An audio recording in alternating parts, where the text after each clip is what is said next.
Já foi o tempo em que a mulher era vista como sexo frágil. Hoje, somos guerreiras no mercado de trabalho, rainhas no lar, sedutoras na intimidade. Por todas essas razões, nós merecemos um espaço todo nosso. Entra no ar a partir de agora, Papo de Mulher. Aqui você tem voz, aqui você tem vez. Os nossos parceiros são Doutora Sidneia Aparecida Galo, ginecologista. Laboratório Vila Rica. Dr. Antônio Valentim Sâncio. Imafar Farmácia de Manipulação. Dr. Rômulo Tavares, urologista. Terapeuta Angélica Jacó e Casa do Biscoito. Excelente tarde para você em sintonia com a Pomerana FM. É o nosso Papo de Mulher no ar, na sua 98,5. Já ouviu falar sobre as colites intestinais, as doenças inflamatórias do intestino? Hoje o nosso assunto é a retocolite ulcerativa. Para falar sobre ele, nós trouxemos aqui o Dr. Antônio Valentim Sâncio. Boa tarde, doutor. Muito boa tarde, Marcinete. Muito prazer de estar aqui de volta, né? Tempinho, né? Obrigado pelo convite. É isso, nós é que agradecemos. Um abraço a todos vocês. Explica pra gente, doutor, o que é a retocolite ulcerativa?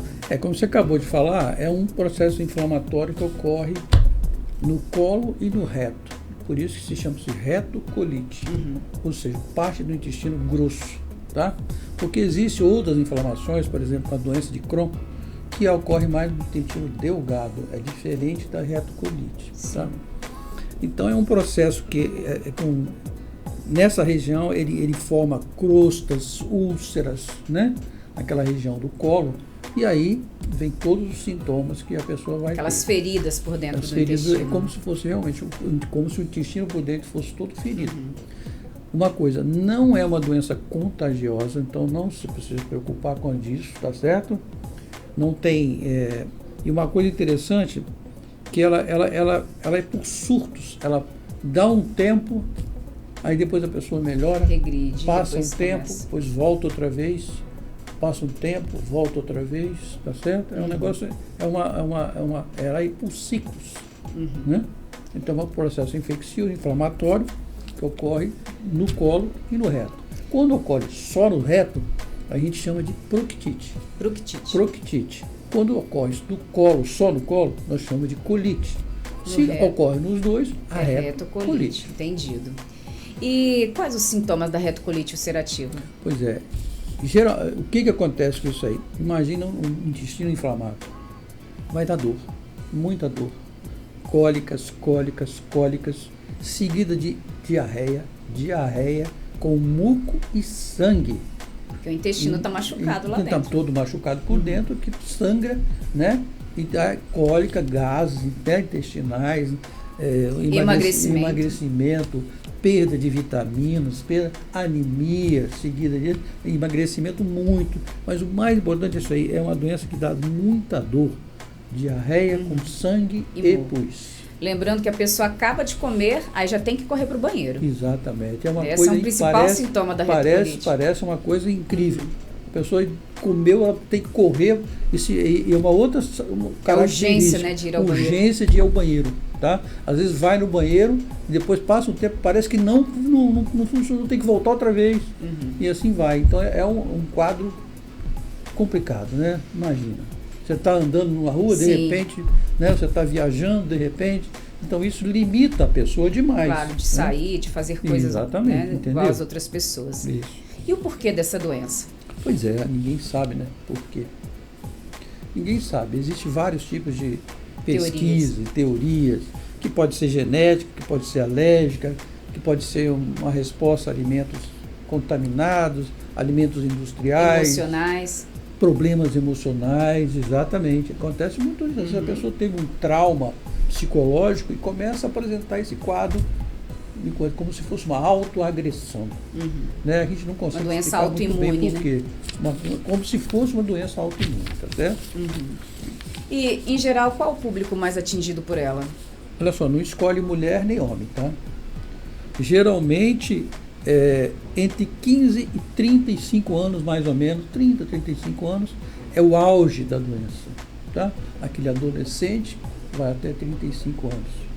fica com esse problema todo durante esse período. Começa na adolescência e vai até os 35? Exatamente, começa na adolescência e vai até os 35. Aí eles pode dar uma parada, tem um processo de remissão, às vezes a pessoa melhorou, às vezes ficou bem, melhorou, conseguiu o tratamento, passou um tempo sem, com 70 anos de idade, volta o quadro outra vez, fica uma remissão de uma doença que já tinha sumido, que retorna depois de 70 anos, 72, 75 anos. E não é só a retocolite em si, né? Juntamente com a retocolite vem outras doenças. Explica pra gente que doenças são essas. Uma coisa interessante, junto com a retocolite, tem associações com outros tipos de problema. Então pode ser na pele, por exemplo. Então a pessoa, além de ter a retocolite, pode ter problemas na pele, o eritema nodoso, pode ter um problema nos olhos. Artrite reumatoide. E dos olhos, uveíte, uma série de coisas. Úlcera de córnea, úlcera da boca, né? Nas doenças articulares, como você falou, uma artrose, uma artrite, né? Às vezes no fígado, tá? Uma colangite, uma hepatite, uma doença, depósito de gordura no fígado, enfim. Então ela não vem sozinha. A maioria das vezes pode até vir sozinha, mas geralmente pode ter outra e a gente não consegue explicar por quê. Por quê? Né? E então nem adianta perguntar por que isso acontece, porque infelizmente não há explicação, a gente não consegue explicar o porquê disso aí. Tem alguma coisa relacionada com os mesmos tipos de tecido, a gente não consegue muito bem definir por quê. Esse é um dos mistérios da medicina. E como é feito o diagnóstico da retocolite? Ele é bem complicado ou não? Pois é, às vezes é complicado. A gente parece fácil, mas não é. Porque tem outros tipos de doença que pode causar diarreia com sangue, né? Superinfestação por vermes, uma colite por um outro tipo de doença, né? A doença de Crohn, que também dá a mesma coisa. Sim, certo? também tem esses sintomas, né? Aí. Só que não urgência. É no intestino, mas no intestino grosso, mas no intestino delgado. Às vezes também o grosso e delgado, né? Entendeu como é que é? E uma outra coisa interessante, então a pessoa começa o quê? Você começa a diagnosticar da seguinte forma, você começa a ver a história do paciente. O paciente chega e fala, olha, eu estou sentindo muita cólica e daí tenho crises de diarreia com sangue. Você já começa a pensar que pode ser o quê? Uma retocolite. Então a partir daí você vai buscar o diagnóstico laboratorial para ver se não tem uma anemia, se não tem uma hipovitaminose, se não, né? Uma série de situações para ver como está o paciente de uma forma maior. Se ele não tem diabetes, uma série de situações. Sempre o diabetes junto. Está vendo como é que é? Sempre a história tem um diabetes por trás. E você passa então a fazer exames localizados. Quando a pessoa não pode fazer uma colonoscopia, que toma anestesia para poder fazer, né? Então pode fazer um clistério opaco. O que é um clistério opaco? É uma radiografia. Injeta-se uma substância pelo reto e bate a radiografia para você visualizar o intestino e o colo e o reto, né? Você consegue diagnosticar através disso. Ou principalmente a colonoscopia, que é uma coisa direta, né? Colonoscopia, a pessoa toma anestesia, o doutor vai lá dentro e vê, fotografa aquilo tudo, às vezes tira um pedacinho para mandar examinar, que às vezes precisa saber o que é. Por quê? Porque tem que pensar que pode ser uma outra coisa. Claro. Pode ser um câncer, pode ser uma série de situações que pode estar, a gente está achando que é uma coisa e depois é outra. Então tem que se separar as coisas para poder saber realmente se é uma retocolite, né? Ou se é um outro tipo de doença que está dando o mesmo sintoma. E como a retocolite é tratada? Bom, a retocolite é como se fosse uma síndrome, né? Então ela precisa de muito um amparo de vários tipos de profissionais. Um psicólogo, né? Às vezes um apoio psicológico, que é como a gente falou. Imagina você não poder sair na rua, não poder andar de carro, não poder ir no cinema, não poder... Por quê? Porque você não sabe o que vai acontecer. De repente você tem que correr para o banheiro, né? É um negócio... ocupado, essas coisas. Então esse é um apoio psicológico é muito importante, né? Um nutrólogo, um nutricionista para separar as alimentações que podem piorar o quadro, né? E o uso de medicamentos, tá? Que pode ser os corticosteroides, aí por isso que precisa de um médico especialista nisso. Então, um gasto ou um gasto? Exatamente, um gasto ou um próprio. Geralmente tem um imunossupressor. Exato, tem um imunossupressor, corticosteroides, os biológicos hoje em dia, né? Tá? Então tem uma série de coisas que precisa de quê? Um acompanhamento periódico, tá? Bem periódico. Bem periódico. Então, quer dizer, um bem limitante. Limitante e complicado. E às vezes você precisa de ter paciência para poder seguir adiante, tá? O engraçado é que a maioria dos médicos ou profissionais de saúde recomendam para as pessoas normais comer bastante fruta, salada, alimentos integrais. Mas para uma pessoa com retocolite, esses alimentos são estritamente proibidos. Por que esses alimentos ditos saudáveis são proibidos para quem tem retocolite? Porque eles são muito ricos em fibras, tá? Principalmente as fibras. E imagina, o aparelho do intestino todo machucado, você comendo alimentos que tem muito fibra, vai machucar mais ainda, vai sangrar mais ainda, vai doer mais ainda, né? Então, a gente limita esse tipo de coisa, tá?